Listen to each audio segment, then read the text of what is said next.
take a look at this in Avacia's UI. I'm going to be working with the library application slice, which is currently running across two clusters, one on Azure and one on Google. The Slice gateway connects the Azure US West cluster and the Google US West clusters, enabling the 4 app pods on Azure to communicate with the 2 app pods on Google. On the dashboard, you can see this geographically. Google is somewhere in Seattle, while Azure is in the Southwest USA. The slice is the intangible connection between them. With KubeSlice, you can take a couple of namespaces on the Google cluster and a couple of namespaces on the Azure cluster and have them behave like one big cluster. Now that you've created a slice, visualizing its activity is easy on Avacia's dashboard. There are a number of different metrics and visualizations you can see for the different components in your slice, and we're going to go through them step by step. The Metrics tab is where you view latency over time. You select an anchor cluster, in this case let's select Azure, and view the latency over time from the anchor cluster to the other clusters on the slice. So these 2 lines represent the latency from Azure to 2 gateways on the Google US West cluster.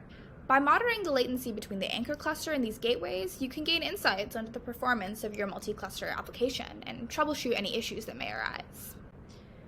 The Health tab in Avacia's UI dashboard provides an overview of the health status of the Azure cluster, the GK8 cluster, and the slice as a whole. Each pie chart is divided into different sections, representing the different components of the cluster or of the slice. Everything is looking healthy, which is good. The pie chart would be flagged if any component is misbehaving. For each cluster, the pie chart sections represent the health status of various components in that cluster. For example, NSMGR represents the health status of the network service manager in the cluster. Forwarder represents the health status of the forwarder component, and so on. The slice pie chart sections represent the health status of various components of the slice, such as the slice gateway, the slice router, ingress, egress, and so on. By viewing the health status of the slice as a whole, you can quickly identify if there are any issues that might be affecting multiple clusters or components. For example, the fact that slice gateway is listed as being present on both the Azure and Google clusters in the hover over information indicates that the slice gateway component is healthy and operational in both clusters, which is important for the overall health of the slice. The Health tab in the Avacia UI dashboard provides a comprehensive and clear view of the health of the slice and the clusters in real time. The Resource Quotas tab in Avacia's UI dashboard allows you to track the usage of critical resources, such as CPU, memory, and storage in your clusters and namespaces.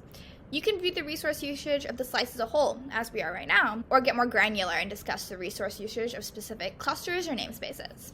Each graph has a ton of information, but let's take a look at the CPU usage graph on the Google cluster as an example. Every graph has 4 lines that are plotted. The first is the limit value. In this case, the limit is 0M, which usually means unlimited or not explicitly defined. The usage value is 700 millicores, which means that the current CPU usage of the cluster is 700 million CPU units. The request line represents the amount of a particular resource that has been requested by the pods in the selected namespace. Here, it's 0M, which means that there's no explicit request for CPU resources defined in this cluster. Finally, the request usage value is 105M, which reflects the amount of CPU resources that are actually reserved by the container based on the request. Overall, this data suggests that the CPU usage of the Google cluster is currently below the defined limit, but there's no explicit request for CPU resources defined for this cluster. It's also important to note that the usage value is higher than the request usage value, which may indicate that the cluster is experiencing some spikes in CPU usage. Graphs can help in identifying patterns and trends that may be difficult to spot by just looking at numbers. They can also make it easier to identify any spikes or anomalies in resource usage, which can be useful in troubleshooting or capacity planning. The next feature of Avacia's UI dashboard that we're going to talk about is the Node Utilization tab. How it works is in the upper right corner, you select a cluster. Let's pick Azure. The Node Utilization tab on Avacia's dashboard provides a comprehensive view of the CPU usage of each node in a cluster. This allows users to quickly identify if there are any spikes or anomalies that require attention. You can also distinguish between KubeSlice nodes and non-KubeSlice nodes on this graph. When a user clicks on a node, they can see the namespaces within it and their respective CPU usages. You can zoom in for a closer look as well. Navigating between the namespaces and nodes like this provides a really granular look into resource allocations. The resource utilization of each namespace can allow users to identify any potential issues and optimize resource allocation. This level of visibility and control can help ensure optimal performance and avoid downtime. Lastly, let's take a look at the service's Sankey diagram for this slice. The Sankey diagram provides a visual representation of the flow of resources between different services and gateways in a multi-cloud and multi-cluster environment. Firstly, the diagram shows an ingress gateway called Library App Istio, which is likely the entry point for external traffic into the application. The ingress gateway then sends traffic to a gateway called Library App Azure, which appears to be hosted on the Azure Cloud Cluster.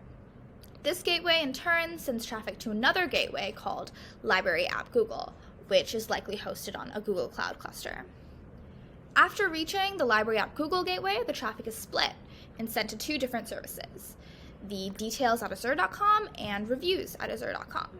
These services are hosted on the Azure Cloud Cluster, which suggests that traffic is being routed back from the Google cluster to the Azure Cloud Cluster. This visual representation can be really helpful in understanding how this traffic is being routed and which services are receiving the most traffic. This information can be used to optimize performance and troubleshoot issues as they arise.